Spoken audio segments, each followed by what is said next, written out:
have been produced in a research laboratory, somewhere. Is that a plausible scenario at this point, you think? So you're scarier than I am now. That's well, you've convinced me that this is inevitable.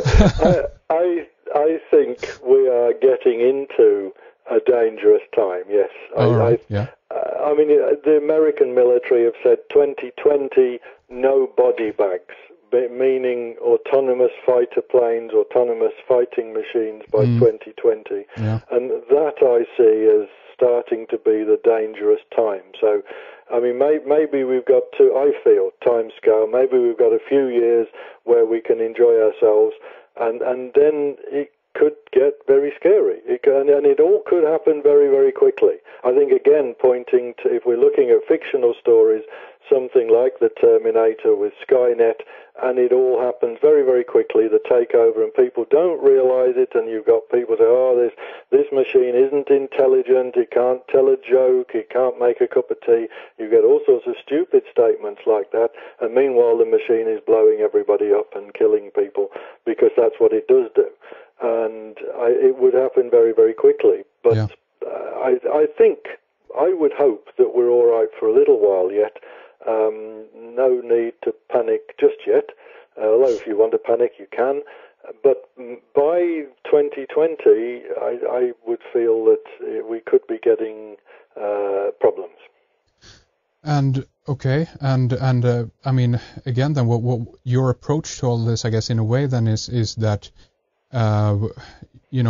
what that we need to study this as fast as possible, and kind of in a way also acclimatize to our understanding of all of this, so we can. No, I think that's right. I think clearly that's right. And I think getting out of the traditional, the classical artificial intelligence view, which was trying to get artificial intelligence to copy human intelligence. I think that was a view from the 60s and 70s and so on. Yeah. I mean, now it's much more about intelligence in itself, and more of perhaps a machine intelligence, and how is the machine intelligent in a very different way to human intelligence, and understanding what that means, what that allows a machine to do. If a machine has some powerful system and it has its own intelligence, which is difficult for us to understand, it's difficult for humans to comprehend, because it can think faster than we can, because it has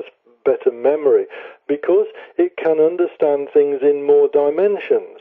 Human brain thinks in 3 dimensions. We think of space being 3-dimensional. Computers, we know, can deal with data in hundreds of dimensions. What does that mean? We don't know. And we have to come to terms with this. So rather than, as we started earlier on, you were pointing to artificial intelligence somehow as not being that good, as because in terms of copying human, it perhaps isn't. But in terms of the powerful capabilities that it has in a machine, it's a very different thing. And I think we really have to come to terms and understand it in its context. What exactly is it? What can it do? How powerful is it? If we link up even a not particularly powerful weapon system to this intelligent machine, what does that mean? What is it going to be able to do? So I think studying it and understanding it now quickly is important. And what needs to be pointed out, I think, at this point as well, is that AI is something that is actually, spawned from the human mind or the human brain. So in a way, it actually reflects our behavior or our needs. I mean, it can evolution, in forward generations, so to speak, if it finds a way to reproduce itself and make better generations of itself. Eventually might not look much, like the human or whatever, but it's something still that we are, or it's spawned from us, if you follow me, Oh, exactly. We started it, but off it goes and evolves, and as with many things. I mean, with our children, I mean, I don't know how many children you've got, but with humans, we'll have children, and our children will learn and be intelligent individuals themselves, and will go off and do what they want to do. Yeah. And almost surely, anyone who's had children knows that they will do about 90% what you don't want them to do. And that is the same with machines, with intelligent machines. You start off with the machine, maybe you put an initial program in it which allows it to learn, which allows it to adapt. And off it goes and will start doing its thing and will end up doing exactly what you didn't want it to do, partly because perhaps you didn't know all the different things that it could experience, just as with the child, you don't know exactly what it's going to do, and almost surely will do things and experience things you didn't want it to do, and to learn in a way that you never thought that it could possibly learn, and come to conclusions that you never thought it could possibly conclude. So I think it's taking itself outside the boundaries and in a completely different direction to where you thought you had kept it or sort of restrained it. Yeah.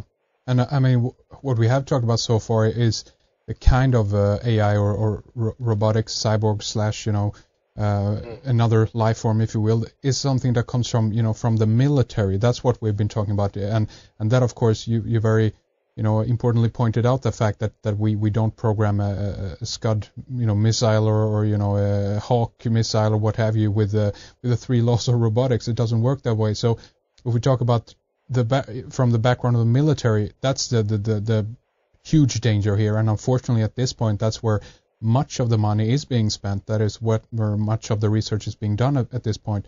But then we potentially have I think also with the military, you can see the immediate physical effects of machine intelligence. Right. I mean, you get even with finance houses, there's a fair proportion of the financial transactions in the City of London, for example, are carried out automatically by machines based on what the machines have learned. That happens now. And really? There, decisions are being taken as to what to buy, as to what to sell, that affects people, but not instantly. It's not actually shooting somebody, right. But it may well, let us say, buy coffee from Brazil instead of Kenya, and will therefore affect the lives of thousands, maybe millions of people within Kenya, based on the decision of a machine, dependent on what it's learned. And it may even, as a result of that financial decision that it has taken, it could kill people from starvation. And so again, Asimov's laws don't deal with that sort of thing. Yeah. That once you give a machine, in this case, maybe not a robot, but a machine, the ability to make decisions that are carried out and the ability to learn and adapt what it's doing, it has the ultimate ability to kill people, which break Asimov's laws. But it's a practical, real system, and people could well have died as a result of starving because they have no longer an income because a machine has decided to buy commodities from country A instead of country B.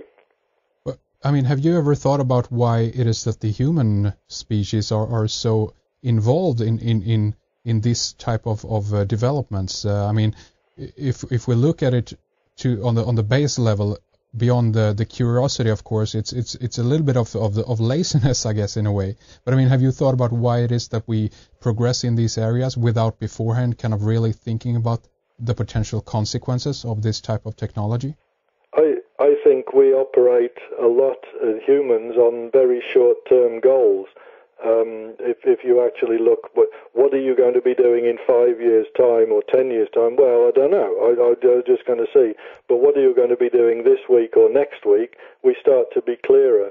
And with military machines, it's very much almost an instant. We must protect ourselves. We must shoot the other person before they shoot us. And in order to do so, if we need to think a little bit faster than them and get the machine to do the thinking for us, then we will do.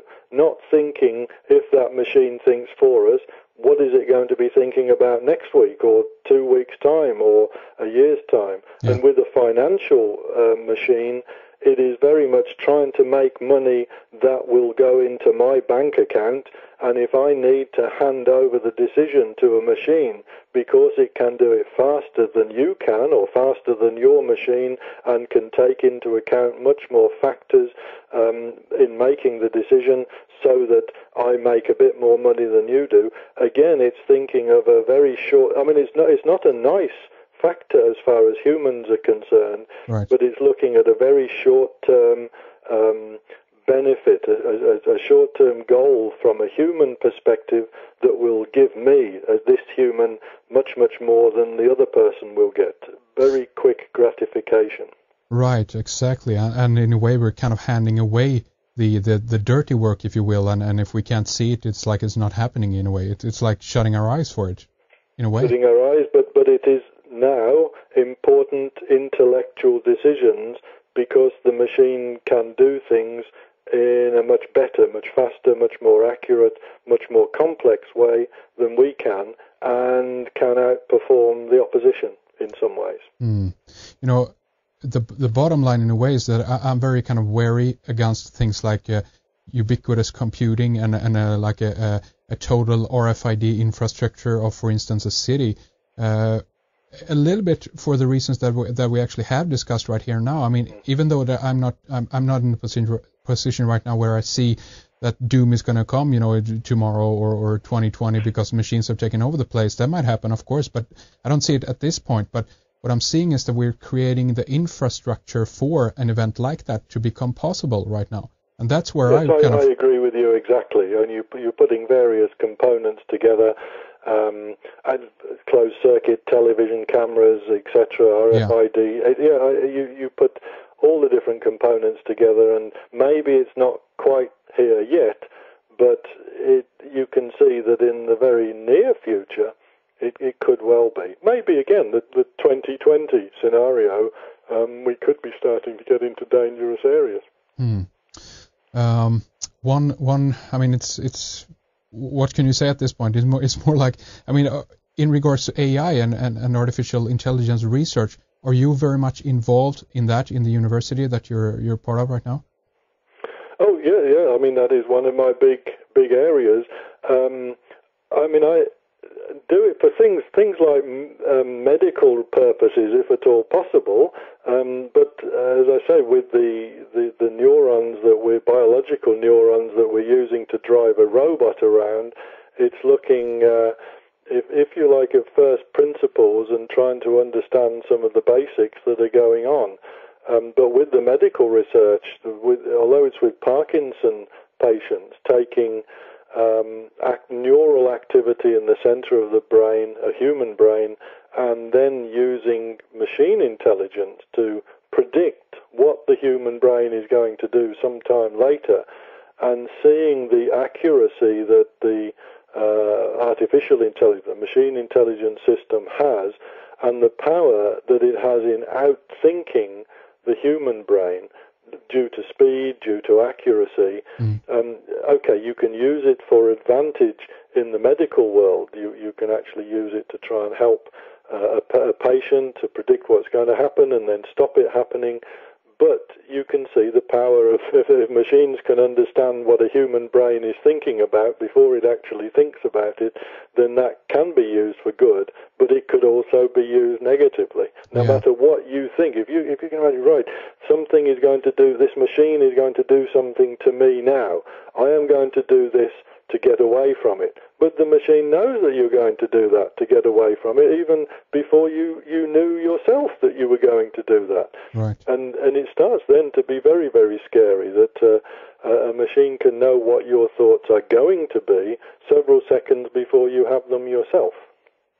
And I mean that is pretty interesting. I've heard about there are even developments of certain toys now that actually can read your brain waves, just as you say there, and they can in a way kind of predict your behavior and so forth. And that is not that is very interesting, because in a way it kind of suggests that there's another component to consciousness itself, almost, if you think about it, that consciousness is something that is happening before we ourselves even can perceive of it. Very, very interesting, Well, I think that is the way our brains work are, whether we like it or not, a lot more deterministic. They at a certain